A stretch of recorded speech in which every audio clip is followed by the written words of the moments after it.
laata dara di xew maa ngi ñaanal ñi nga xam ne dañoo génn àdduna muy accident bi amoon fan yi ndeysaan mbokk yi yàlla leen yàlla xare àjjana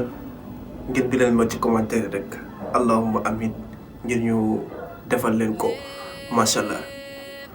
waaw lii nag dafa doon loo xam ne dafa doy waar waaye nag war nañoo bàyyi xel ñaar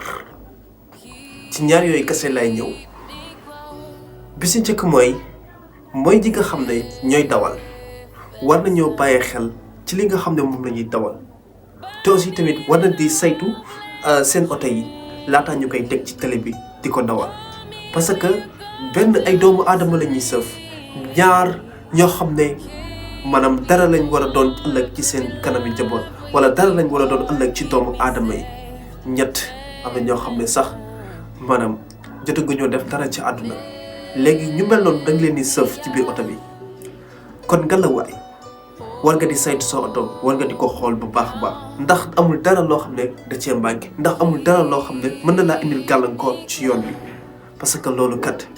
maanaam jox ak sa liggéey la te aussi tamit war nañ buñ dee di dawal nañ di dawal ndànk waaw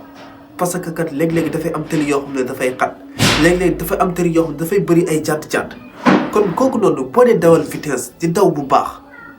bu oto ñëw ci sa kaw te seen teg vitesse nga doon daw bala ngaa laal sa frein rek musiba mën naa xew kon loolu war nañ ko di bàyyee xel bu baax a baax aussi tamit chauffeur yi war nañ di nelaw bu baax a baax boo jëree sax nga wut koo xam ne daf lay remplacer nga xam ne maanaam oto bu nekk ñaari chauffeur dana fa nekk wala ñetti chauffeur comprendre nga xam ne kii bu sonnee day jox morom ji mu daal di dawal loolu mooy gën parfois parce que nit ñuy yàpp kat ay doomu aadama lañ ginnaaw dogalu yàlla war nañoo tamit war nañoo xoolaat suñu bopp bu baax a baax. beneen bi mooy dañuy war di def jàngat waaw maanaam bu dara xewee ci réew mi dañ koy war di jàngat dañoo war a woo ñi nga xam ne seen xam-xam màcc na ci loolu ñu taxaw def ab seetlu waaw nangam bii lan moo ko waral nangam bii lan moo tax mu am parce que loolu dafa baax mooy tax ñu mën a xam fi ñu war a teg seen tànk mooy tax ñu mën a xam xew-xew bi lan moo ko waral wala xew-xew yii di amee ci benn bërëb lan moo ko waral. waaw nee nañ accident am na foofu noonu wala accident yu bëri daan am foofu noonu mais pourquoi pas mënuñoo taxaw ñu jàngat lan moo waral accident yi lan moo tax fii nii di am ay accident foofu lañ xaw a wuteeg ñi nga xam ne ñooy tubaab yi ñoom duñu bàyyi dara mu sedd duñu jàppe dara asaar la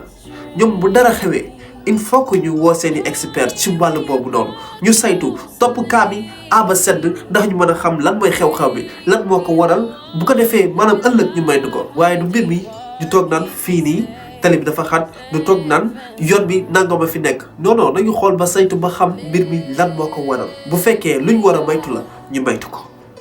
dafa naan loolu moo gën yàlla yërëm ñi nga xam ne ñoo jot a génn àdduna ci xew-xew bi ñi nga xam ne dañoo blessé wala am ay gaañu-gaañu yàlla leen yëkkatiwaat ba ñu mën a doxewaat seeni soxla dee leen ma amee ci commentaire yi